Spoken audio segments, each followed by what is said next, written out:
திரளாக கூடியிருக்கும் மக்களுக்கும் தோழர்களுக்கும் முதற்கண் நான் சார்ந்த சேதத்தமிழ் அமைப்பின் சார்பாக எனது வணக்கத்தை தெரிவித்துக் கொள்கிறேன். இந்த கூடங்குளம் அணு உலையை மூடச் சொல்லும் இந்த போராட்டம் கடந்த செப்டம்பர் 11 தொடங்கி இன்றோடு 300 நாளை எட்டியுள்ளது. ஆனால் இந்த அணு உலை திறக்கப்பட போகிற அறிவித்த நாள் முதல் கடந்த 25 ஆண்டுகளாக இந்த போராட்டம் நடந்து கொண்டுதான் இருக்கிறது. இந்த கோரிக்கை முளைத்தது 25 ஆண்டுகளுக்கு முன்பாக 1989 இந்த போராட்டத்தை ஒடுக்குவதற்காக துப்பாக்கிச்சூடு நடத்தப்பட்டது, தடியடி நடத்தப்பட்டது. அந்த சிந்திய ரத்தமும் தியாகமும் தான் விதையாக இந்த போராட்டத்துக்கு அமைந்துள்ளது. இன்று இந்த போராட்டம் பெரும் மரமாக வளர்ந்திருக்கின்றது.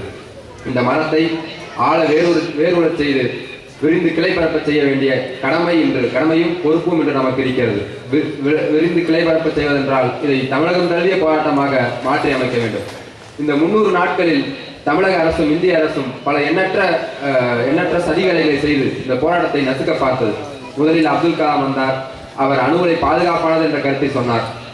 இடிந்தகரை மக்களின் அறிவியல் அறிவுக்கு முன்னால் அப்துல் கலாமின் அறிவியல் அறிவு எடுபடவில்லை. பிறகு மருத்துவர் சாந்தா வந்தார். அணுக்கதிர் வீச்சினால் புற்றுநோய் வராது என்றார். ஆனாலும் அவருடைய மருத்துவ அறிவு இடிந்தகரை போராடும் மக்களின் அறிவுக்கு முன்பு எடுபடவில்லை. உதயகுமாருக்கு வெளிநாட்டிலிருந்து பணம் வருகிறது என்றார்கள். அந்நிய நாட்டின் பணத்தில் தான் இந்த போராட்டம் நடக்கிறது என்று கோமாளி ஒருவர், நாராயணசாமி என்ற கோமாளி ஒருவர் இந்த கருத்தை பரப்பினார். ஆனாலும் மக்கள் இதற்காக இது ஒரு நகைச்சுவையாக தான் பட்டதை ஒழிய இந்த போராட்டம் திசை மாறவில்லை. பிறகு நான் உங்களில் ஒருத்தி என்று உள்ளாட்சி தேர்தலின் போது முதல்வர் சொன்னார். சங்கரன் கோயில் தேர்தல் முடிந்தவுடன் அவர் யாருக்கானவர் என்பதை காட்டிவிட்டார். இந்த வரிசையில் திடீரென்று ஒரு நாள் மார்ச் 19ஆம் தேதி 6000 காவல் படையினரை குவித்து இடிந்தகரையை முற்றுகையிட்டு அணு உலையை திறந்தார்கள்.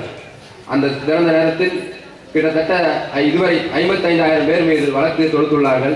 6800 பேர் மேல் தேசத்துக்கு எதிராக போர் தொடுத்தவர்கள் என்ற வழக்கை தொடுத்துள்ளார்கள். இத்தனை ஒடுக்குமுறைக்கு பின்பும் இந்த போராட்டம் தொடர்ந்து கொண்டுதான் இருக்கிறது. அந்த வேளையிலே இந்த போராட்டத்தில் நக்சலைட்டுகள் ஈடுபட்டிருக்கிறார்கள் என்ற ஒரு வாதத்தையும் கிளப்பினார்கள். சதீஷையும் முகிலனையும் சிறையில் அடைத்தார்கள். ஆனால் நேற்று முன்தினம் அவர்கள் எங்களுடைய தோழர்கள் எம்மவர்கள் என்று சூரிட்டி கொடுத்து இதே மக்கள் தான் அவர்களை வெளியில் எடுத்தார்கள்.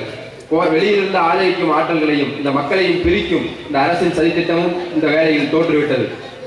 இப்படிப்பட்ட சூழலில் தான் மே 1ஆம் தேதி புதிய வேகம் எடுத்து இந்த போராட்டம் புறப்பட்டது. காலவரையற்ற உண்ணாவிரதம் என்று தொடங்கப்பட்டது. அரசு அலட்சியப்படுத்தி விடலாம் என்று நினைத்தது. ஆனால் ஒரு 4 தினங்களில் ஏறத்தாழ 25,000 வாக்காளர் அட்டைகள் இங்கு வந்து குவிந்தன. இதுவரை இந்தியாவில் நடந்த எந்த போராட்டிலும் இத்தனை வாக்காளர் அட்டைகள் திருப்பி தரப்போகிறோம் என்று மக்கள் திருப்பி தந்ததில்லை. மீண்டும் இந்த அரசுக்கு அதிர்ச்சி. என்ன செய்தார்கள்? 5 கிலோமீட்டர் போடப்பட்ட 144 தடை உத்தரவை 7 கிலோமீட்டருக்காக தள்ளி மேலும் விரிவாக்கினார்கள். இப்போது இடிந்தகரை பகுதியும் 144 தடை உத்தரவில் இருக்கு. இந்த பகுதி வெளியில் இருக்கும் எந்த அரசியல் ஆற்றல்களோடும் இயக்கங்களோடும் அணு உலைக்கு எதிரான கருத்துடையவர்கள் கூட இந்த மக்களோடு தொடர்பு ஏற்படுத்தக்கூடாது என்பதற்காக தான் இந்த தடையை வீட்டிருக்கிறேன் என்று மாவட்ட ஆட்சியர் அவர்கள் செய்தி அறிக்கையாக வெளியிட்டார்கள். இத்தனை சதித்திட்டங்களையும் இத்தனை நாச வேலைகளையும் சந்தித்து எதிர்கொண்டு 300 நாட்களாக இந்த போராட்டம் தொடர்ந்து நடந்து கொண்டிருக்கிறது. கடலுக்கு அப்பால் ஏறத்தாழ 30 நாடுகளை எதிர்த்து இந்திய அரசாங்கத்தை எதிர்த்து அங்குள்ள தமிழர்கள் வீரம் தெரிந்த ஒரு போராட்டத்தை நடத்தினார்கள். கடலுக்கு இப்பால் இந்த பக்கம் இருக்கும் தமிழர்களும் எதற்கும் சளைத்தவர்கள் அல்ல என்று உலக ஏகாதிபத்திய நாடுகளுக்கு எதிராகவும் இந்திய அரசின் வளர்ச்சி கொள்கைக்கு எதிராகவும் ஒரு மிகப்பெரிய போராட்டத்தை நடத்தி கொண்டிருக்கிறார்கள். மேலும் இந்த அரசு இந்த போராடும் மக்களிடம் தோற்றதை ஒழிய வெளியில் இருக்கும் மக்களிடம் இந்த போராட்டத்திற்கு எதிரான ஒரு பொது கருத்தை உருவாக்குவதில் வெற்றியடைந்துள்ளது. அதற்கு இந்த அரசு பயன்படுத்திய கருவி மின்வெட்டு. திடீரென்று 8 மணி நேரம் மின்வெட்டை கொண்டு வந்து இந்த மின்சார பிரச்சனையில் எரிச்சலில் போராடும் மக்களுக்கு எதிராக கூடங்குளம் அணு உலை திறக்காக தான் இந்த மின்வெட்டு பிரச்சனைக்கான காரணம் என்ற ஒரு கருத்தை உருவாக்கியுள்ளது. இந்த குறிப்பிட்ட எதிரான கருத்து இன்னும் வெகு சில நாட்களுக்கே நீடிக்கப் போகிறது.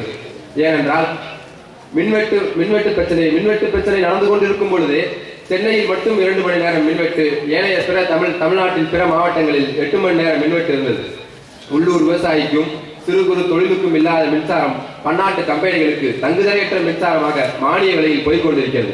இதை மக்கள் கவனித்துக் கொண்டுதான் இருக்கிறார்கள். இந்த பன்னாட்டு கம்பெனிகளின் வளர்ச்சியும் அவர்கள் ஈட்டப் போகும் லாபமும் தான் இந்நாட்டின் வளர்ச்சி என்று இந்த அரசு சொல்லிக் கொண்டிருக்கிறது. இந்த அணு உலை திறப்பதிலும் இதே பன்னாட்டு கம்பெனிகளின் லாபத்துக்கு தான் இந்த அரசு செய்கின்றது. இந்த கூடங்குளத்தில் உள்ள அணு உலை மட்டுமல்ல, ஏறத்தாழ இந்தியாவில் இன்னும் 40 அணு உலை திறக்க இந்த அரசு திட்டமிட்டுள்ளது.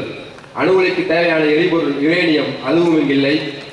அணு உலை விபத்து ஏற்பட்டால் அதற்கு காப்பீடு தரவல்ல இன்சூரன்ஸ் நிறுவனங்களும் இங்கில்லை, அணு தொழில்நுட்பமும் இங்கில்லை.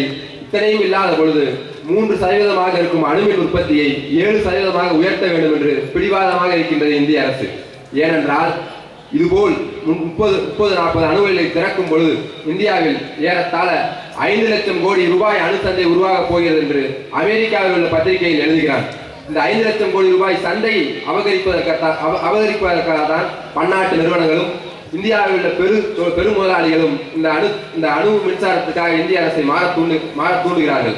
அதனால்தான் ஏகப்பட்ட விளம்பரங்கள் அணு ஆற்றலை சிலாகித்து பெருமைப்படுத்தி விளம்பரப்படுத்துகிறது இந்த அரசு. எனவே அதன் ஒரு தொடக்க புள்ளியாகத்தான் கூடங்குளத்தில் அணுமின் நிலையத்தை நிறுவுகிறார்கள். மேலும் இந்த மின் கட்டண உயர்வுக்கு கூட, அதாவது அவர்களுடைய நோக்கம் என்னவாக இருக்கிறது என்றால், மின்சார உற்பத்தியை ஒரு லாபம் தரும் தொழிலாக, முதலீட்டு களமாக மாற்ற வேண்டும் என்பதே இந்திய அரசின் கொள்கையாக இருக்கிறது.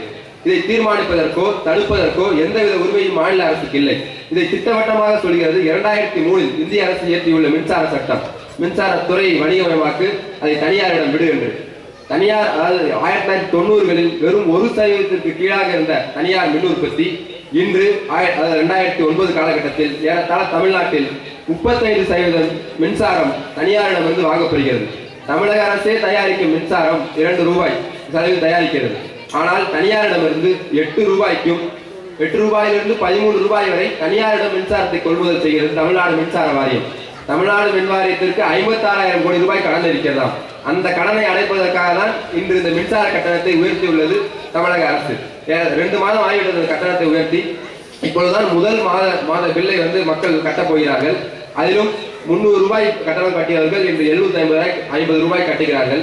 1000 ரூபாய் கட்டியவர்கள் 3 மடங்கு அதிகமாக 3000 ரூபாய் கட்டுகிறார்கள். இதற்கான காரணம் என்ன என்றால், மின்சாரத்தை வணிக பொருளாக்கும் தமிழக அரசின், இந்திய அரசின் மின்சார கொள்கையாகும். முழுக்க இப்போது 23% இருக்கும் தனியார் மின் உற்பத்தி இன்னும் 5 ஆண்டுகளில் 60% ஆகிவிடும். அமெரிக்க முதலீட்டாளர்களே, எங்களை நோக்கி வாருங்கள் என்று கடைபிடிக்கிறார் மின்சாரத்துறை அமைச்சர் ஷிண்டே அவர்கள். இப்படி இந்தியாவின் வளர்ச்சி கொள்கை என்பது பன்னாட்டு முதலாளிகளுக்கு பந்து விரிப்பதாகவும், இந்தியாவின் மின்சார கொள்கை என்பது இங்குள்ள பெரும் முதலாளிகளுக்கும் அந்நிய நாட்டு முதலாளிகளுக்கும் லாபம் ஈட்டும் தொழிலாக மாற்றுவதுமே இந்திய அரசின் கொள்கையாக இருக்கிறது. அதன் ஒரு பகுதிதான் இந்த அணுமின் தொழில்நுட்பத்தை நம் மீது வலிந்து திணிப்பதாகும். இது எப்படிப்பட்டது என்றால், பன்னாட்டு கம்பெனிகள் லாபத்திற்காக அணுமின் தொழில்நுட்பத்தை திணிப்பது, அப்படி கிடைக்கும் மின்சாரத்தை அதே பன்னாட்டு கம்பெனிகளுக்காக தங்குதடையின்றி தாரை வார்ப்பது. அதாவது வெற்றிலை பாக்கோட விருந்து எவனுக்கோ, நமக்கு சுண்ணாம்பு மட்டும் அப்படின்றதான் இவங்க சொல்ற கொள்கை. இன்னொரு கொள்கை என்னன்னா, ஒட்டுமொத்த இந்தியாவுடைய மின்சார சந்தையை அவர்களுக்கு தாரை வார்ப்பது. அதாவது நம்மலாம் ஆட்டு மந்தை, இங்க இருப்பதெல்லாம் சந்தை அப்படின்றதுதான் அவங்களுடைய வளர்ச்சி கொள்கையாகவும் மின்சார கொள்கையாகவும் இருக்கிறது. இந்த வளர்ச்சி கொள்கை ஒரு கொலைகார வளர்ச்சி கொள்கை. காடுகளில் இருந்து பழங்குடியினரை விரட்டி அடிக்கும் வளர்ச்சி கொள்கை. சென்னை நகரத்தில் உள்ள சேரியில் உள்ள தலித் மக்களை நகரங்களில் விட்டு விரட்டி அடித்து கண்ணகி நகர், செம்மஞ்சேரி போன்ற புறநகர் பகுதிகளுக்கு விரட்டி அடிக்கும் வளர்ச்சி கொள்கை. எந்த மக்கள் அந்த நகரத்தை கட்டி எழுப்பினார்களோ அந்த மக்களை நகரத்தை விட்டு விரட்டி அடிக்கும் வளர்ச்சி கொள்கை. பூர்வகுடி மக்களை, மண்ணின் மைந்தர்களை அணுக்கதிர்க்குள் வாழ நிர்பந்திக்கும், அணு உலை ஆபத்திற்குள் வாழ சொல்லும் வளர்ச்சி கொள்கை. இந்த வளர்ச்சி கொள்கை ஒட்டுமொத்த தமிழ்நாட்டு மக்களுக்கும் எதிரான வளர்ச்சி கொள்கை. இந்த வளர்ச்சி கொள்கைக்கு எதிரான போராட்டம் தான் கூடங்குளம் அணு உலை எதிர்ப்பு போராட்டம் என்ற உண்மையை இடிந்தகரைக்கு வெளியில் இருக்கும் மக்களிடம் எடுத்துச் சொல்ல வேண்டும். இந்த போராட்டத்தின் வெற்றியில் ஒட்டுமொத்த தமிழ்நாட்டு மக்களின் நலனும் பேணப்பட இருக்கிறது என்ற உண்மையை அவர்களிடம் எடுத்துச் சொல்ல வேண்டும். இந்த வளர்ச்சி கொள்கை இடிந்தகரை மக்களை மட்டுமல்ல, தமிழ்நாட்டின் ஏனைய பகுதியில் வாழும் மக்களையும் விட்டு வைக்கப் போவதில்லை என்ற உண்மையை அவர்களிடம் எடுத்துச் சொல்ல வேண்டும். இப்படி எடுத்துச் சொல்லும் பொழுது இந்த போராட்டத்தை தமிழகம் தழுவிய போராட்டமாக நம்மால் மாற்றி அமைக்க முடியும். இன்னும் ஒரு 100 ஆண்டுகள் கழித்து உலக வரலாற்றில் அணுகுலையில்லா உலகை படைப்பதற்கான போராட்டத்தில் தெற்காசியாவின் மூலையில் இருந்த தமிழ்நாட்டு மக்கள் வீரம் தெரிந்த ஒரு போரை நடத்தினார்கள் என்ற வரலாறை நாம் படைப்போம் என்று இந்த நாளில் உறுதியேற்போம். நன்றி, வணக்கம்.